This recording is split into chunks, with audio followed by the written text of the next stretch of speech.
We ready to start? Are we waiting for participants? Nope, we've got participants. Yep, we're good. You may begin.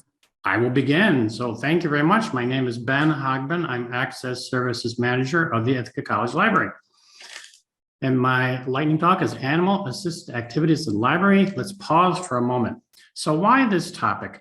So approximately 8 years ago, I asked Therapy Dogs International to visit us at the end of the semester for a de-stress event. And here's what I noticed. I noticed the effect of students and staff seeing the dogs. And then I started communicating with other colleges that had also planned similar events. And I also saw things popping up on listservs.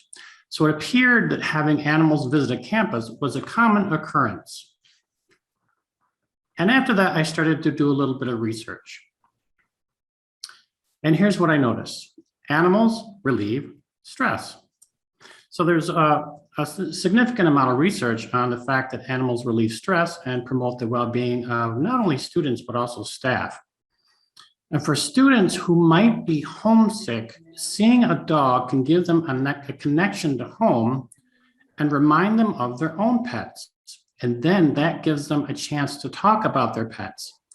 And this is what we might know as the benefits of storytelling. So this was our first visit back in 2014 with TDI. Approximately 8 dogs visited us that day. And what I noticed when I watched the participants is they would be kind of walking down the sidewalk with their head down, and they would look up and see the dogs, and then their facial expressions would change. They would get big smiles on their faces, and they would come over and join the activity. So seeing this kind of had an impact on me that it doesn't really cost anything because it's just a volunteer event, but it can have a significant impact on the well-being of the students. And this is the slide from that event back in 2014. The llama is going to the dogs, and the library is going to the dogs and a llama.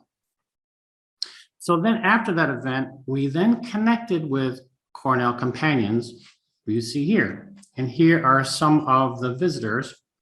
Max, who's a Shih Tzu, and Sybil, a retriever. I had one of the volunteers from Cornell Companions send me an email. And she said, Ben, can I bring my llama to your event? And I thought, why not? That would be very different to have a llama at one of our de-stress events. So I'll talk a little bit more about that in a few minutes. And then I have a picture here of Chippy. Now, Chippy is not actually part of Cornell Companions. We had an event, one of our first events behind the library, and Chippy just decided to attend our event. So I took Chippy's picture. But these are some of the more regular attendees of our de-stress event with Cornell Companions. So this is a photo of the very first llama event we have. And my caption is, can you spot the llama? And you probably can't see the llama, even though the llama is there. We have a group of people standing right in front of the llama to look at it, to take selfies. Off to the right, you might see another group, smaller group of people. And the smaller group of people were the students that were spending time with the dogs. So what I did not really plan on or anticipate was the tremendous impact that just having the llama visit would have on the students. Very, very popular. But this told us that for future events, they need to be a little bit more coordinated because as you can see, we are in a parking lot behind the library. So that told me that we need to be a little bit more coordinated with where we have this event since it is so popular.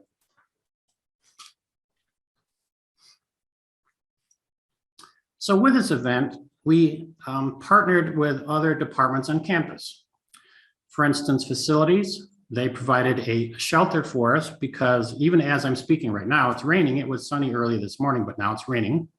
So we had to be prepared for that type of quick weather change.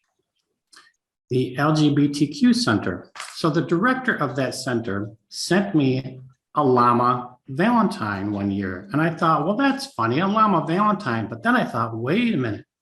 maybe they would like to volunteer with us and help us coordinate these events. So I wrote to the director and they said, yes, absolutely, that would be great. So they now partner with us to help us coordinate these events. And finally, the Office of Public Safety. So the picture you were seeing there is of the white van, which is what the Llama travels in. And I will tell you that the white van has a vanity plate on the back that reads Llama's-ine. And that is how the Llama travels to campus. And the car in front of it is a car from the Office of Public Safety. And that provides escorts for the Llama's-ine to get in and off campus. Now, because this event was growing more popular, we decided that we needed some way to identify the volunteers who were helping out at these events. So what you're seeing on the bottom left is our Llama Crew t-shirts. So this is what the volunteers wore at the event so they could be easily identified. So planning for an event, it does take some pre-planning to make sure that everything happens the way that we hope that it will. One is the date and time. Try to get it near the end of the semester without conflicting with too many other events. And then I have whether or not. Again, because right now, as I'm talking to you, it's raining pretty hard, but it wasn't an hour ago. An hour ago, the sun was out. So we have to think about the weather. Location, safety of the attendees. Again, when we first started, we were set up in the parking lot behind the library. But what we had to think about was because this event was growing, we had to move it to a different location. So we moved it to the front of our campus center so that it would not impede with any traffic. The other thing that we did was we scheduled other activities during the Llama's visit. So while people were waiting to visit with the Llama, there were other things for them to do. We had a beanbag toss, and we also handed out bubbles so people could play with bubbles while they were waiting to see the Llama and take pictures with it. We worked with facilities, public safety to make sure the event was safe. And then we also did a countdown to the Llama visit on social media just to help get the word out and kind of to build excitement about the fact that the Llama was coming to visit along with the dogs. And then the last thing is social media response to comments. So most of the comments were very positive. However, we did have a comment that said, is this what my tuition dollars are paying for? So we had to pay attention to those comments so we could reply and say that this event does not cost the college any money. It's not a free event because volunteers have to volunteer their time and their own gas and things like that to get there. But it does not cost the college any money. So the Llama is starting to receive attention both locally and nationally. It appeared in the IC View, which is the magazine of the college. There was also an article on it in the local paper, which was the Ithaca Journal. And a photo of the Llama visit appeared in the 2019 online publication of College Magazine. So this Llama got a lot of attention, not only on campus, but off campus as well. Two librarians, Abby Judah and Kelly Hollisey, were talking about how we can collect data as far as how respondents or how attendants feel before and after visiting with the Llama and the dogs. So this is what they came up with. They came up with this anonymous emoji board where the attendees could choose an emoji sticker and indicate how they felt before they visited with the dogs and the Llama, and then after they visited with the dogs and the Llama. So this gave us a way to kind of indicate how successful or not our event was, and it appears it was very successful. So what you're seeing on the right-hand side is you're seeing the sad face, which is how they felt before they spent time with the dogs and the Llama, and then the happy, crying happy after they spent time with the dogs and the Llama. Now, on this particular board that you're seeing a lot of blue emoji faces, and that's only because when we did this data collection, it was in December. It was at the end of the fall semester, and it was And you're at 1 minute. Very chilly day. So that's why you're seeing the blue emojis there. It was a very, very chilly day that day. And that being said, this concludes my presentation. I want to thank you so much for taking the time to listen to my presentation today. The picture you're seeing there is Human Resources brought a dog group to one of our staff picnics, and that is one of the dogs that visited I very much wanted to bring home with me. So thank you very much for attending my lightning talk. I hope you all have a great day. Ben, that was awesome. Thank you so much. Let's go back to Amber and Lisa. So, hi, everyone. I'm Amber. And I'm Lisa. So I am the public services librarian for graduate education here at Clarkson. And Lisa is the public services librarian. We both kind of do instruction and reference. And as part of that, we started working on developing a 4-credit information literacy course. And I don't mean that it's worth 4 credits. I mean, like, they take it and they get class credit. The course that we've developed is actually a 3-credit semester-long course. So as you can imagine, there's a lot that went into it.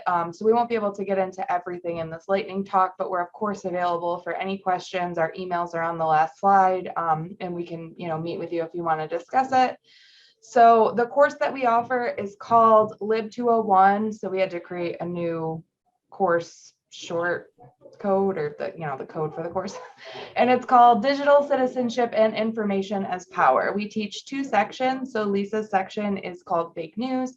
My section is called True Crime. So we both look at library topics, but we like analyze them through these lenses, largely for marketing purposes, to entice students to want to take what sounds like a fun class, because it is a fun class. And then the course we found most successful is online. We tried to offer in person, but nobody signed up for that. So the online format really appeals to the students, and then it's completely asynchronous so that they can do the work for the course throughout the week. And we do offer it every single fall and spring semester. So I will let Lisa take it away. So as Amber mentioned, this is something we've been doing for a couple of semesters now. And we started from the idea of trying to map it to the ACRL framework. So what we did was we did develop kind of our own course objectives specific to the course, but we definitely kept the ACRL framework in mind as we did that. And we wanted to make sure that ultimately we hit all of the ACRL frames. As well as addressing some other things that we knew that students needed. Like in my course, the fake news section, we specifically look at things like media consumption and the role of the media in society. And we use that as a way to kind of critically analyze information. And we look at things like media ownership and use that as a way to look at the issue of like value and ownership of information. And we have ultimately a core set of kind of learning objectives that applies to both sections. And then we map them to our specific topics. But again, ultimately, it's all funneled through the ACRL framework. We also kind of launched a campus buy-in campaign, so to speak. And part of that was because we were originally hoping to get it as part of our common experience. We were doing, the campus was doing a common experience task force looking at redoing our common experiences, which is our general education curriculum here at Clarkson, was going on at the same time. So we used it as an excuse to kind of play up the importance of information literacy and the need to include that as part of the general education curriculum through this Lib 201. And so the dean and I went around to chair the campus chairs, anybody who was on that task force, the deans of the schools, and all kinds of other campus stakeholders, and kind of pitched the Lib 201. We talked about our learning objectives. We talked about why it's important, what we hope students will get out of it. And it really helped raise the profile, not only of the course, I think, but of the library and the library instruction program in particular. Okay, so the general outline of the course is we have so it's asynchronous. So every week students come into the week, it's in with Moodle, that's our course management system here at Clarkson. And the assignments they're expected to complete is a discussion post. So this is like a more guided, while you're doing the readings, this is what we want you to think about. And they're, usually kind of very gray areas of whatever it is that we're talking about. And then they reply to their classmates' discussion. However, we've also been doing this weekly Google Doc, which is actually where we copy and paste the title of each reading just into a Google Doc. And we expect students to go through and comment their thoughts and feelings like on each of the actual weekly readings. So this was a solution to, we were getting a lot of students who we knew weren't doing the readings, who weren't engaging with the material the way we were hoping. So that weekly Google Doc is kind of a more informal space for students to demonstrate that they have actually read the required materials for that week and not just be able to reply to the discussion post without actually reading anything. So we have that as well. And then we have our final paper project, which is actually really unique in and of itself, in that you write the final paper for this class all throughout the entire semester, and you're constantly, we do it in Google Docs, and the students are getting feedback from us as instructors. So that way there's not a huge push at the end of the semester for them to draft this final paper, and they can demonstrate the concepts. They can incorporate any feedback that we're giving them, for a course that's essentially an elective. Like, it's not a required course, nobody's making them take it. So we didn't want to make it so onerous during finals week when, they're taking all these other huge major tests for all their other classes. So the weekly layout of the course, or the topics. So as Lisa was saying, we each have our topics. Hers is fake news, mine is true crime. And then we kind of have focuses for each week that we each look at through our individual lens. So types of information, citation management systems, evaluating information. Obviously, all those library topics are discussed and included. But then we also discuss like media ethics, privacy, marginalization, the First Amendment and free speech, scientific reporting. So in my course, it's forensics, participatory culture, information accessibility, how to actually have and engage in civil discourse, copyright and intellectual property, and then like the future of where do we see this information life cycle kind of going and evolving. So as I mentioned, we've been doing this for a few semesters now, so we have definitely changed some things, and we continue to change things every semester. As Amber mentioned, although we do have some formal discussion posts, we've also tried to move to the more informal Google Doc to try to get like that more authentic participation from them. And we've also moved away from just that end of semester paper, as Amber mentioned, and having it be something that they work on throughout the semester that we can comment on, with the idea again being that that would give us more ability to intervene like at the point of need and address specific gaps in the research and specific problems that we see, and have it be collaborative. And we are finding that students are commenting directly to our comments, and it's creating a conversation. So it's much more authentic, we're finding, than kind of the older style of turn in the paper, then get the feedback that they often don't actually look at. Also, as Amber mentioned, because it's online, it's really appealing to a lot of students that have trouble fitting things into their schedule. The student athletes love it because it's asynchronous, so it doesn't matter when their games and practices are. We've also found that the business students really like it because it's often suggested by their advisors. So that particular department, for whatever reason, really latched onto it and has strongly encouraged it, and that's been very helpful. So we get a disproportionate number of those students. But overall, we have students telling us that it's beneficial to helping them not only with their research skills, but also their writing and communication skills. We are an engineering and science heavy university, and we've had a lot of students say that they realize as they get close to graduating that they don't have those writing skills and they need to develop them. And without us even trying to cultivate that image, a lot of them have seen our course as a way to do that. And so they take it specifically as a way to try to move away from that technical writing and get some of those, more general writing skills and communication skills, which has been really nice.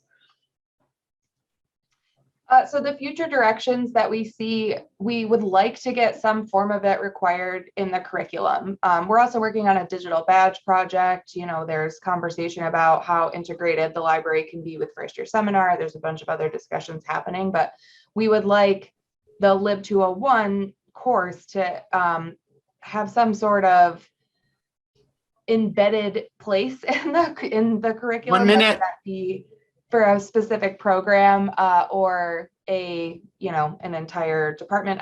We can't really foresee how that's going to go. It's going to take a lot of collaboration and work with others at the university. But our other, most achievable goal is to offer additional section topics. So right now we're doing true crime and fake news. We're talking about doing one on like women in history, on mythology, graphic novels, video games, basically anything that would appeal to students that would provide enough material to be able to examine these issues of information. And here is our contact information, and please let us know if you have any questions. Sorry, we didn't have any llamas. Thanks. Thanks, Lisa and Amber. All right, onward to Nada and Jen. Okay, does it look good? Yep. Everything's go. up. Okay. All right. Hello, everyone. My name is Jennifer Embry. I am the Sustainability Hub Coordinator and Subject Librarian at Binghamton University. Nada, do you want to introduce yourself too? Sure. Hi, I'm the Assistant Head of Sustainability and STEM Engagement at Binghamton University. So today we're going to talk a little bit about some of these sustainability initiatives that we started here at Binghamton and kind of how COVID impacted kind of how we started beforehand and then afterwards, and how we grew these initiatives here at Binghamton. So to start, we'll talk a little bit about our own story, how we started creating the Sustainability Hub and made it into what it is today. And then we'll talk a little bit about the impact of COVID and how it changed our perspectives. And then we'll end by talking about some of the sustainability services and programming that we currently offer. So our story, so we work at Binghamton University, which some of you may be more familiar with than others, but it's located in South Central New York. We have about like 20 graduate students with undergrad, grad combined that we serve. And we have 3 library locations, our main library, which is at Bartle, which is called Bartle, and then the science library, which is where our sustainability hub is located and where both Nada and I work, and the downtown center, which is at our downtown satellite campus. And what's really important to note for our presentation is that our campus doesn't have any kind of like official sustainability office like a lot of other campuses do, even ones much, much smaller than Binghamton. And this kind of is linked to how we decided that we wanted to create the hub and the gaps that we saw here at Binghamton. So to start, when Nada and I both started at Binghamton, we were both personally interested in sustainability, and we're trying to find more information about how to get involved on campus in these areas. And we both were kind of struggling to find ways that we can get involved if you're not like directly involved in research related to sustainability, like as a faculty member or a student taking a course or majoring in these areas. And so when we started to look more into it, we kind of wanted to identify the strengths and gaps that our university has. And one of the strengths, as we noticed, was that we're very strong in research. This is a report from the National ASHE STARS report that is linked to kind of ranking performance of sustainability across a lot of different categories for universities nationwide. And so we are a top performer in research. We also offer a lot of really great sustainability courses and master's and undergrad programs. And we're also have a gold star rating for the ASHE program, which is the second highest that you can get.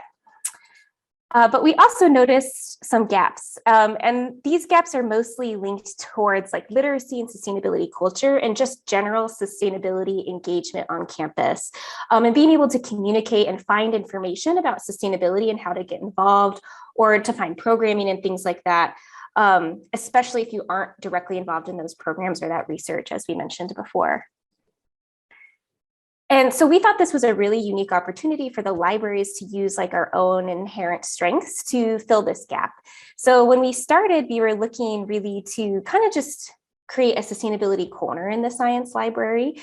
So creating a book collection of books we already owned, hosting class poster sessions in the science library linked to sustainability, hanging up select posters and artwork just to kind of spruce up the space, and also paint some of these columns that we have in the science library to make it a more inviting environment.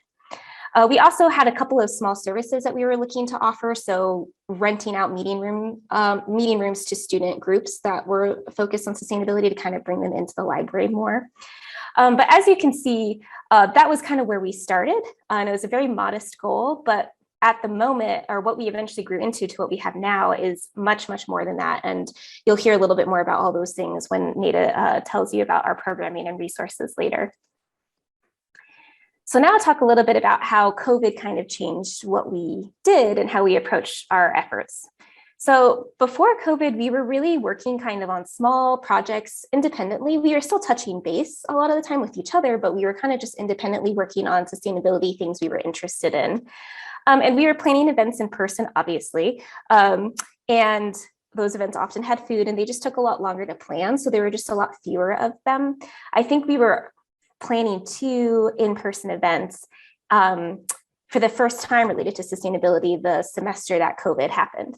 And we had so many other priorities. So like we both had full-time jobs. We were doing all this work in our free time because we're interested in sustainability. So it was hard to think about like long-term planning. Like I said before, we had very modest goals of what we were trying to do, just kind of in the time we could find. But after COVID, after the COVID pandemic started, like a lot of people have said, it really caused a reset and for us to kind of have this pause to really think about what we were doing and what we wanted to change. And what happened after the pandemic started is that we kind of came together to coordinate our efforts a little bit more. And I'll talk a little bit about what kind of started that on the next slide. But we also had to adjust to the online and digital programming like everybody had to. And while that closes a lot of doors, it kind of opened a lot of doors for us as well in terms of being able to host events more easily that were a little bit more engaging, perhaps with people that we wouldn't have been able to bring in because we wouldn't have had the funding or anything like that, because again, we just started this on our own initiative. And then the last is that it really helped us prioritize, or it really made us think about prioritizing and shifting our time management. So we were able to think much more long-term and really challenge like what we were kind of felt like we were trapped in before COVID and think about what we ideally wanted to grow and create. So it really made us think about what we didn't like and think about how we like before. I feel like we were kind of telling ourselves we can only go this far because we don't have the time or anything, but it really made us think about what we really, really wanted and to push for that instead. And the big catalyst for this was this grant that we received from ALA. So in the summer of 2020, ALA announced that they were offering this pilot program grant called Resilient Communities, Libraries Respond to Climate Change.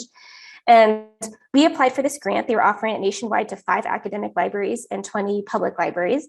And their goal was really to provide funding so that libraries could provide more climate change and sustainability focused programming in partnership with organizations in their local community. So we applied for this grant and we got it, which was amazing. And what it helped us to do was build partnerships on campus and in local communities and plan and fund a variety of different programming and events. And it also helped provide some funding to start additional services like our seed library, which is now extremely popular here on campus.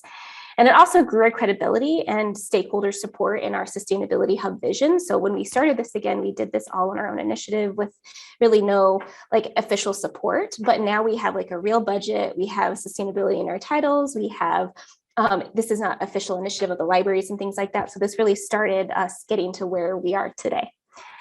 And here's just a list of some of our partners that we have worked with, and also just a highlight of some of the other partners that we have in terms of what we worked with more closely on some of the events that we planned.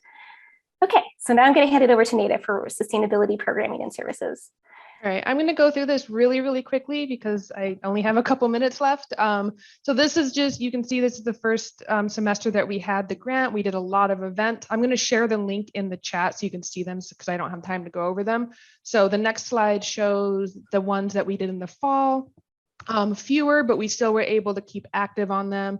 And that's just a highlight of some of our events.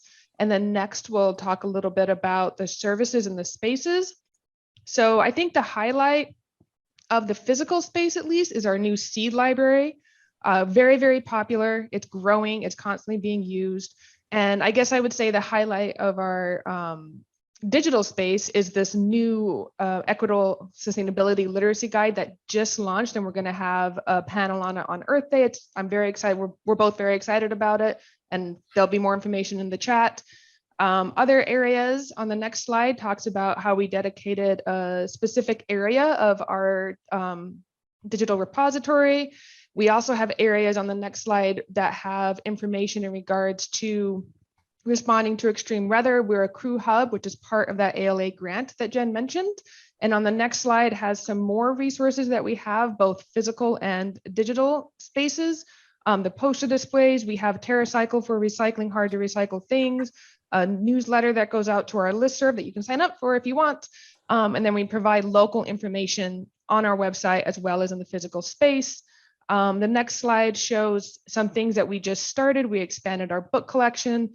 We are doing non-traditional lending with sustainable, citizen science kits and other things like kilowatt meters. The next slide talks about some of the events and resources and things that are coming up. And I think just to end very quickly is basically our sustainability hub has grown a lot from our envisioned sustainability corner. And then the last slide has our contact information. Sorry, that was so quick. Thanks, Nada and Jennifer. We'll make those slides available so people have that information, important information during the end there. Next up is Jennifer, Jeremy, and Jennifer. Can you see this okay? Yep. Yep, we're good. Okay, so our talk today is about Leave Your Worries at the Door. Our library tree grows gratitude and hope on campus. I'm Jennifer Cronenbitter. I'm the director of the library here at SUNY Cortland. With me today is Jeremy Pekarik, who is the Archivist and Instructional Services Librarian, and Jennifer Phelan, who is an Assistant Librarian in the Teaching Materials Center. So we're gonna start with, we kind of formulated this idea in around July and got it in place in September. And Jeremy was integral in building this tree. So take it away, Jeremy. Okay, so prior to the creation of the tree, we had these graffiti boards that in the library where we had questions for students related to pandemic life, like what are some of the best practices you're taking away from the pandemic? What's your favorite Cortland pastime? And there are these poster boards that were available for students to write on the library. We kind of readapted that idea and created this library gratitude tree. The gratitude tree was built in a 3D model. I actually built it at my house out of recycled materials.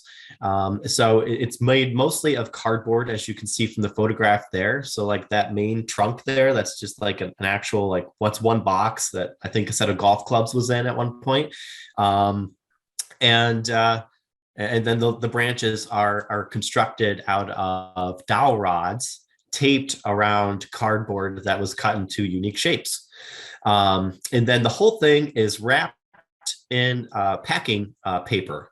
And I actually saved all these packing papers from, I'm the archivist, so we order materials from Gaylord Archival, and they send us packing paper along with everything we order. And so I happened to save it all, so we were able to repurpose it for the library gratitude tree. A lot of hard work went into it, a lot of duct tape, a lot of hot glue went into this. It was a lot of fun to create, though.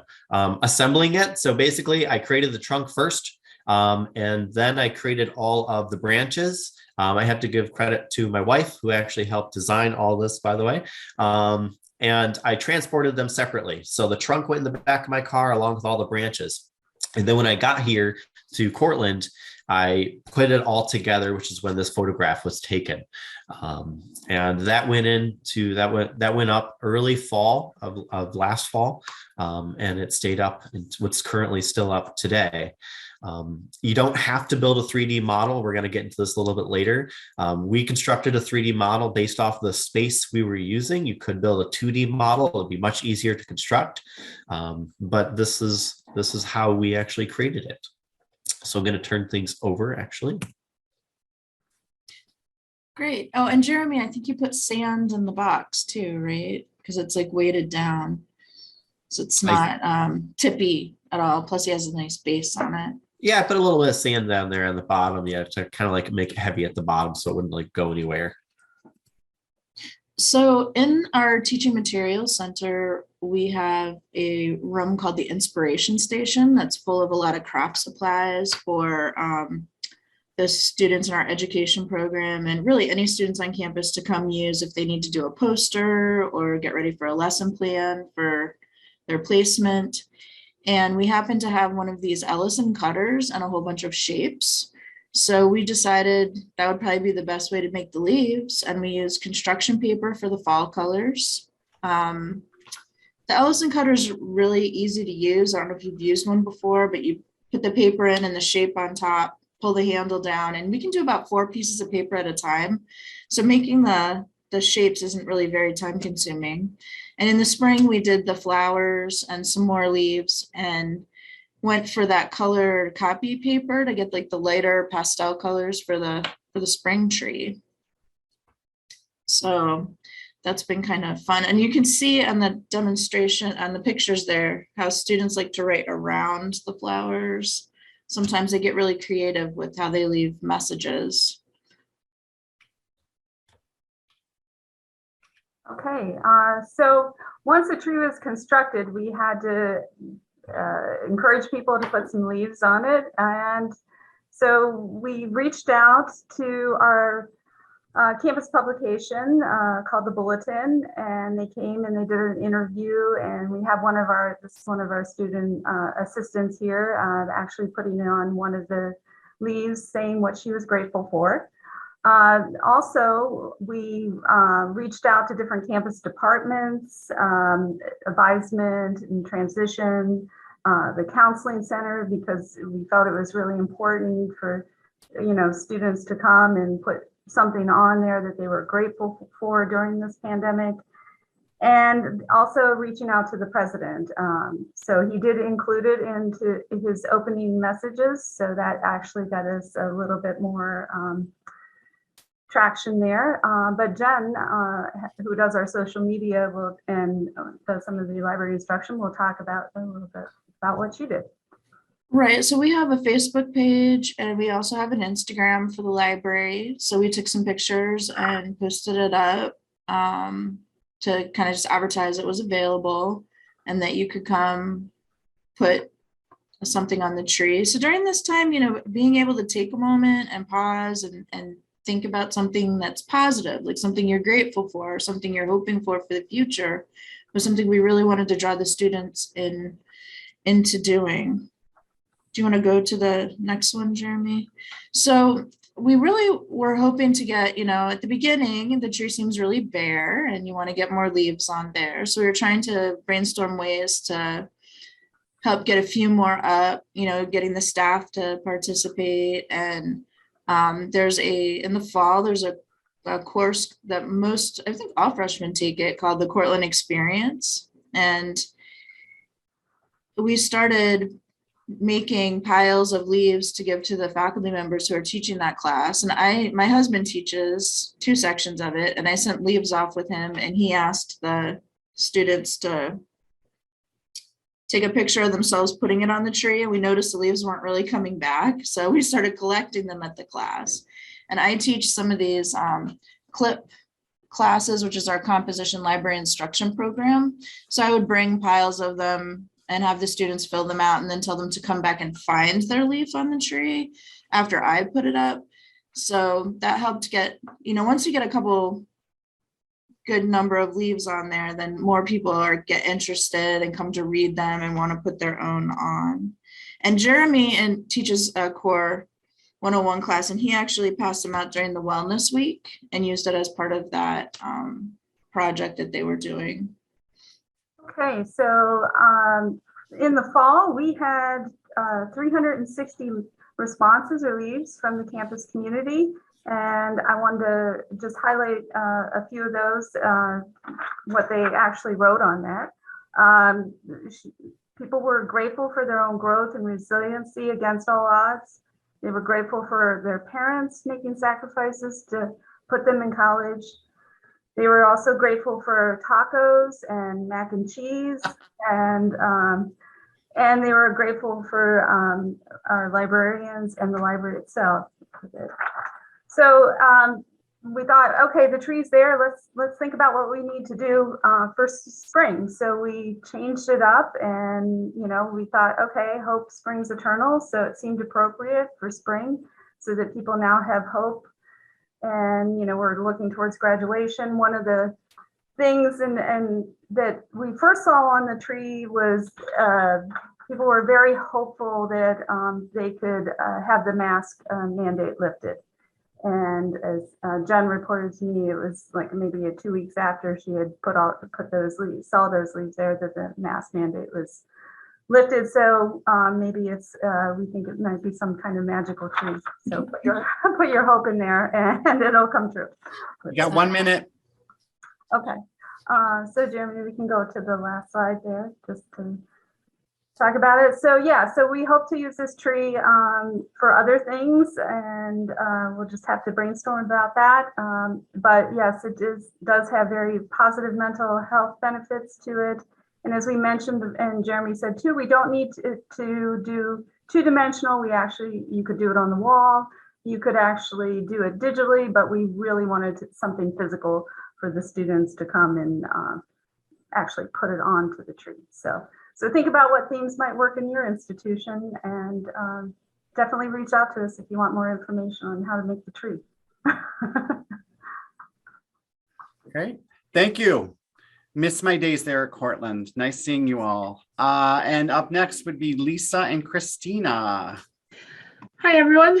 We're going to do a little speed reading here. So I'm Lisa Rogers. I am the coordinator of Learning Commons and Services and Instruction here at Utica University. And Christina?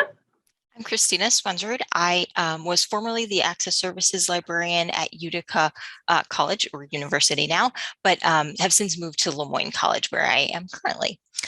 So we'll just kind of launch right in. So if you are like us, you've heard about all manner of OER initiatives and success stories. Oftentimes, though, we don't hear as much about the struggles and failures of these initiatives while they're still going through some fits and false starts. So today we'll share how we put aside our preconceived notions about OER, inclusive access, and the needs of our campus community. When we did so, we discovered surprising common ground with a campus partner that we didn't expect. And we'll talk about the challenges we've faced so far and the value we found in expanding our concept of solutions to affordability and access issues.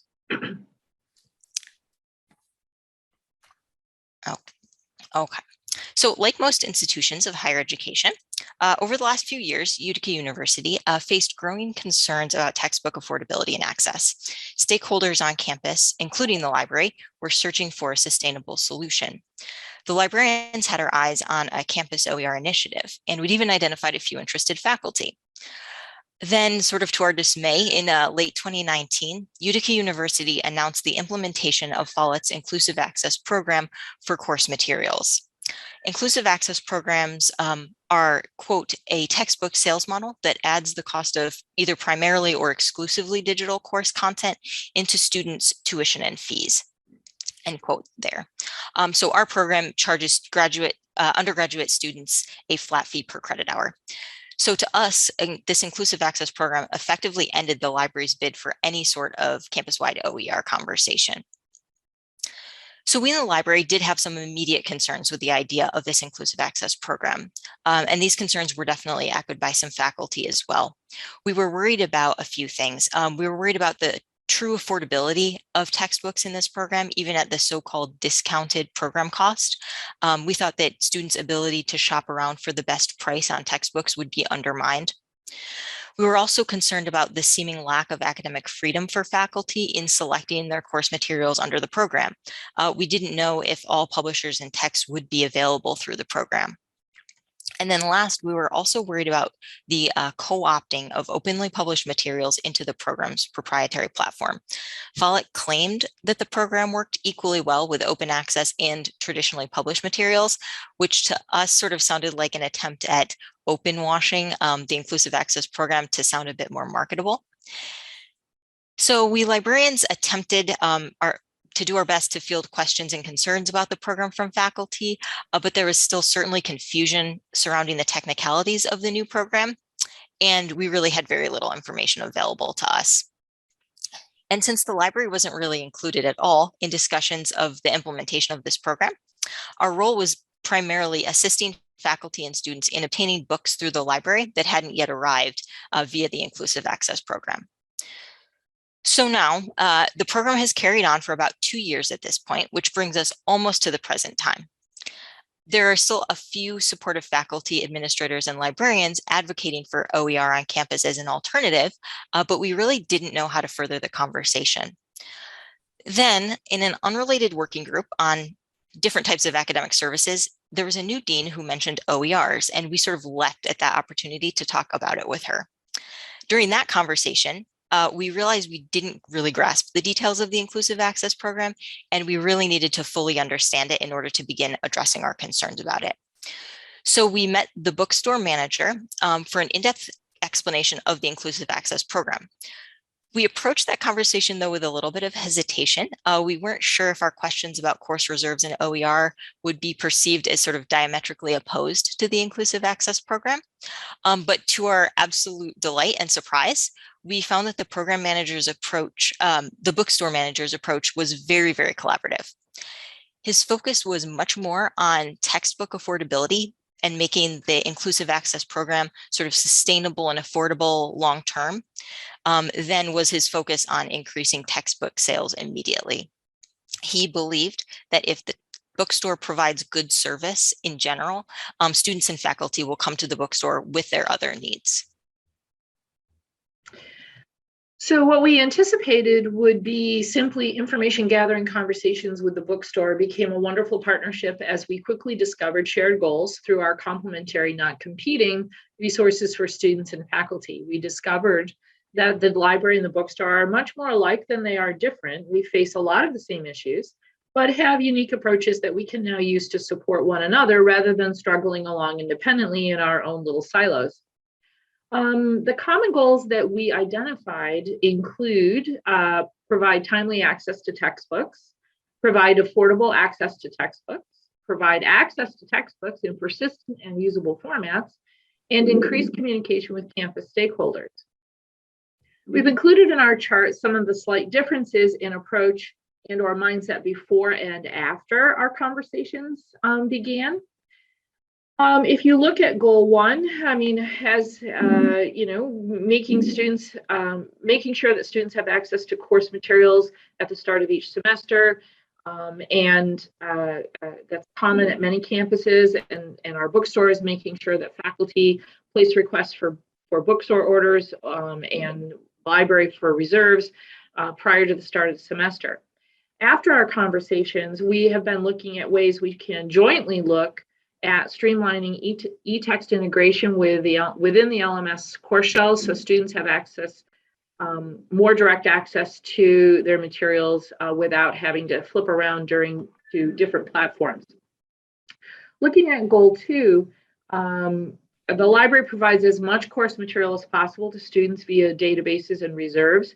Of course, it depends on what faculty bring to us or bring our attention to.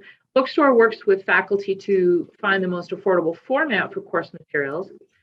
Going forward, working together, we're going to work at bringing greater awareness to faculty on how much influence they can bring to the overall cost of the inclusive access program, as their selections directly impact the cost of the program to each student. Looking at goal 3, currently, providing access to textbooks in a persistent format. The library, previously, we would make course materials available through the library, and that's typically for a semester and longer. The bookstore provides access to the students' course materials for the duration of their classes, and typically that's one semester. Looking forward, one of the things that we really wanted to have happen was to consider the idea that textbook access would be that students would retain that in perpetuity. But we face challenges working within the constraints of our respective digital formats and limitations on our what students have access to post-graduation. And the other thing is that we don't have a particular solution for this. So we have determined that this is a broader administrative discussion that needs to happen. We're not quite sure where that's headed yet. Looking at goal 4, the main thing to increase communication to campus stakeholders. Within our own silos, the library and the bookstore were routinely gathering anecdotal and informal feedback. Going forward, we initiated conversations with the provost and the deans, resulting in invitations to jointly speak at school meetings. We've developed surveys for more formal feedback and assessment, and these will be going to undergraduate and graduate students as well as faculty. And we are proactively referring faculty back and forth between the library and the bookstore to help increase outreach and provide solutions. 1 minute. Okay, in conclusion, putting aside our assumptions about inclusive access allowed us to evaluate where our campus fell on the spectrum of openness. The surprising lesson we learned and our takeaway for you is that inclusive access programs don't necessarily signal the end of low cost, no cost, or OER initiatives, but can be the starting point for fruitful collaboration toward these shared goals. Our initial concerns with the Inclusive Access Program were alleviated during our collaboration with the bookstore, which allowed us to recognize its value as one element in a multi-pronged approach to supporting textbook accessibility and affordability. At first, we were worried about removing students' ability to shop around for the best price, but we learned that students can opt in or out on any given semester. The bundled cost for textbooks, building that into the tuition is very beneficial to some students. On top of that, faculty's choice of low-cost materials brings the program fee down considerably. We were also worried about a potential lack of academic freedom for faculty in selecting course materials. However, we learned that the bookstore works diligently to fulfill every faculty request, regardless of out of print or hard to find text, and they've found some very unconventional avenues to fulfill those. And lastly, we were worried that the co-opting of openly published materials into the program's proprietary platform. Yes, open materials are being placed into a proprietary system, but that system is providing a streamlined mode of access for students. We also took into account that some course materials will not be replaced with open alternative due to faculty preference or the lack of availability in that format. For other reasons, increasing the number of open materials used in the courses has the added effect of lowering this overall per credit fee effectively, creating a larger discount on the traditionally published course materials. By working together, the library and bookstore can convey to the campus how important it is that this is not an either or conversation, but can be an instead both or and kind of conversation about inclusive access and OER.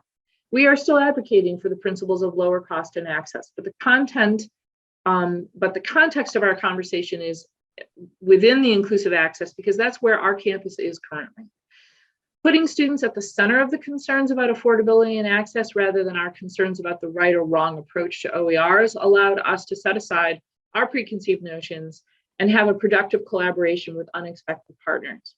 Of course, we can hope that the university will someday fully support an OER textbook initiative. But in the meantime, we are building a collaborative partnership. We are finding common ground. We are working within existing frameworks and laying the groundwork that will lead to a more truly open environment. Thank you. Awesome. Thank you, Christine and Lisa.